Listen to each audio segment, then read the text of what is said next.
Bom dia. Nós vamos conversar mais uma vez a respeito da revelação de Deus. A gente vai continuar a nossa conversa porque estamos no Salmo 55. Como é que nós temos feito, como é que temos trabalhado, refletido sobre isso? Deus, a gente tem lembrado que Deus, desde Adão, e isso dura até a última pessoa sobre a face da terra, que ainda vai existir, né?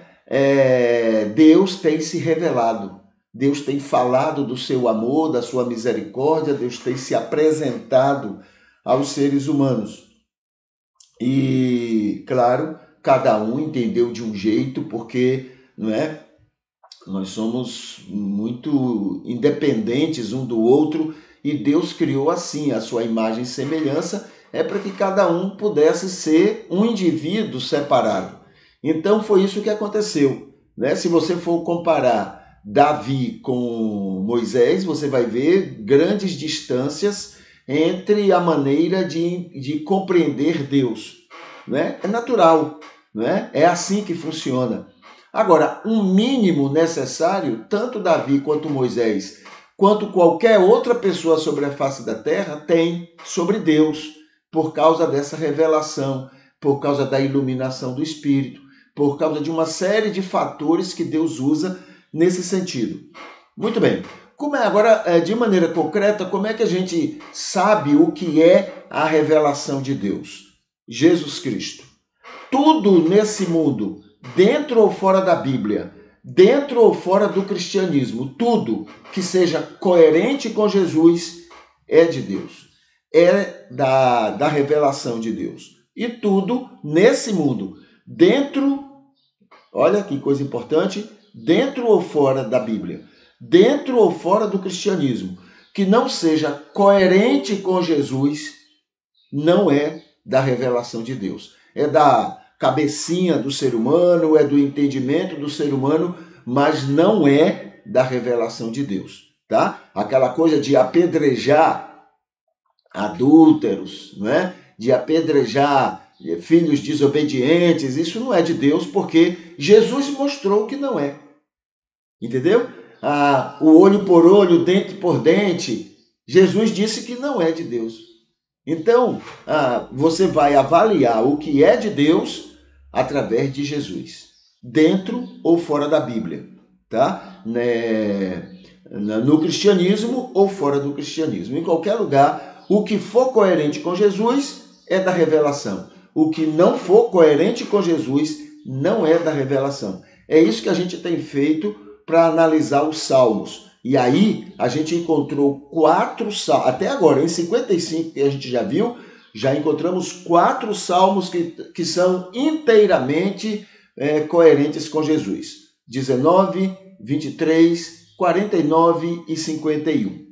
Tá? Esses são integralmente coerentes com Jesus. Os demais não são integralmente. E deles, o pior, ou seja, o mais distante de Jesus, até agora nós temos o 44.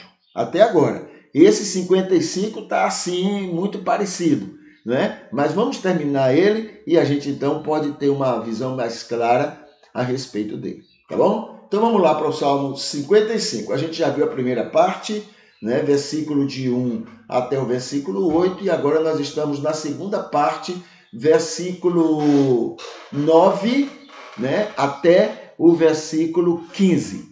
Deixa eu só ajudar aqui em alguma coisa. O título que é atribuído pelos tradutores para este salmo é que os traidores sejam destruídos. Até os editores estão arrasados ou então estão alimentando essa coisa anticristo, essa coisa anti o amor de Deus, tá?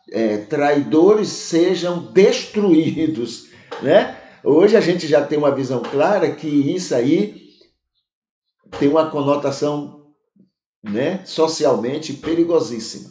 A gente já tem essa concepção. Então o salmista, mais uma vez, está reforçado que não tem nada a ver com Jesus. Não é Jesus jamais diria isso. Jesus jamais diria isso para, por exemplo, Judas, né? Jamais. Jamais. Entendeu? Totalmente ao contrário de Jesus. Mas isso aí é é do editor. Agora, o título que vem do original diz assim: Instrução de Davi para o regente com instrumento de cordas. Tá? E a gente tem lembrado que quando diz de Davi, quer dizer que foi ele que escreveu, ou ele pediu alguém para escrever, ou alguém escreveu como se fosse ele, o que é muito comum, muito normal naquela época, ou alguém escreveu sobre ele, tá? A respeito dele. Muito bem, versículo 9, então, continua o Salmo 55. Presta bem atenção à gravidade da palavra, né? É muita coragem de estar diante de Deus e apresentar determinados termos que o salmista apresenta. Devora-os, Senhor, falando de alguém que traiu, de um traidor, de alguém que agiu, né, contra ele. Devora-os, Senhor, divide a língua deles, porque tenho visto violência e briga na cidade. Senhor, usa de violência com eles, porque eles agiram de violência na cidade. Olha o olho por olho, dente por dente. Nada a ver com Jesus. Tá? Versículo 10. Dia e noite cercam sobre seus muros. Perversidade e opressão há dentro daquela cidade onde eles estão. Porque não é um inimigo, não é? Porque não é o inimigo que me insulta, pois se fosse, eu o suportaria. Conversa, ele já chorou tantas vezes por causa de inimigos, né? Eu suportaria. Nem é alguém que me odeia ou que se engrandece contra mim, pois se fosse, eu me esconderia dele. Versículo 13. Mas és tu, homem semelhante a mim, meu guia e meu conhecido, o que juntos, agradavelmente, dávamos conselhos um ao outro na casa de Deus e andávamos entre a multidão. A traição que aconteceu, né? Que a morte os tome de surpresa. Olha só, que eles morram. É uma ausência total, né? É uma ausência total de Deus e falando para Deus, né? E desçam ao mundo dos mortos ainda vivos, porque maldades há na morada deles e no interior de cada um deles. O que eles fizeram justifica o que queremos, o que eu peço para Deus fazer contra eles. É o pensamento do salmista. Muito bem. Olha, coerente com Jesus, nada, né? Nada. A intenção, as falas, nada é coerente com Jesus nesse salmo, pelo menos também nessa segunda parte. O versículo 9 diz assim: Senhor, devora eles, divide eles, pois entendo que eles promovem a desordem. Jesus jamais oraria isto, jamais pediria isto a Deus, jamais orientaria o salmista a este entendimento e a este pedido a Deus. Isso é totalmente incoerente com Jesus. Não é de Deus. Não é de Deus. Versículo 10 e 11. A cidade está contaminada por eles, pela perversidade deles. Eles impregnaram o mal em todos os cantos. O salmista está dizendo que Deus não tem controle sobre o seu povo. E por isso eles estão sob o controle de seus inimigos. Na verdade, ele está argumentando e criando uma reação de Deus para atender seu pedido de destruição do inimigo, para mostrar que ele sabe cuidar do povo. Ele está dizendo: olha, Senhor, o teu povo, que é responsabilidade tua, eles estão dominando. Olha que jeitinho para poder trabalhar, para poder instigar a vaidade de Deus, né? Ou pelo menos o que ele acha que Deus tinha. Entendeu? Olha, eles estão te humilhando para ver se Deus saía dali zangado e agisse. É um comportamento totalmente anticristão. É um comportamento que acho que até o cão, até o diabo não teria coragem de usar. muita maldade. Entendeu? Ele instiga a vaidade, o orgulho de Deus, porque ele quer ver Deus agir duramente contra aquelas pessoas.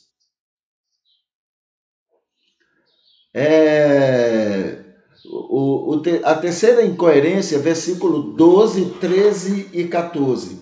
Na verdade, não é um inimigo comum quem está buscando o meu mal e o mal do povo de Deus. É um traidor, alguém que era meu amigo e que dizia ser meu irmão.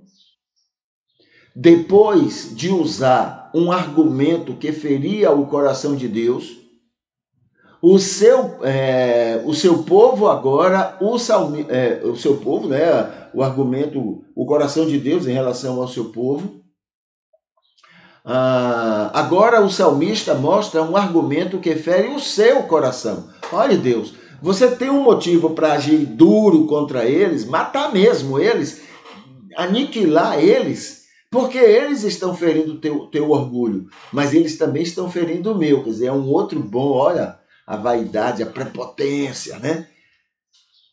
Um outro bom motivo para tu agires duro contra eles, porque estão me ferindo o coração, né? Fere o coração, a traição, gente que sempre esteve com ele e agora promovia desordens contra ele.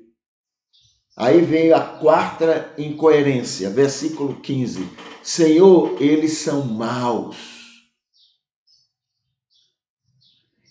Então, leve-os à morte, pois eles merecem, por serem totalmente maus contra ti, contra teu povo e contra mim. O salmista chega ao fundo do poço pedindo a destruição de pessoas que Deus ama e amava. Só porque ele os considerava pessoas más. A eliminação dos inimigos não é uma coisa de Deus. Eu acho que nem é do cão, nem é do diabo. Acho que é do diabo. Né? A eliminação dos inimigos não é uma coisa de Deus. Não é agradável a Deus. Nunca isto serve para adoração a Deus. Nunca. Por mais que a gente empurre, a gente usa isso aí para adorar a Deus. Tá? Então esse é o Salmo 55. Olha, Salmo 44 é o pior deles e agora encontramos mais um, o 55. 44, 55. Coincidência. Será que o 66 vai ser assim também? Muito bem, mas aí já temos dois. Dois que são dos piores, os piores, para adoração a Deus. Totalmente incoerente com Jesus. Tá bom?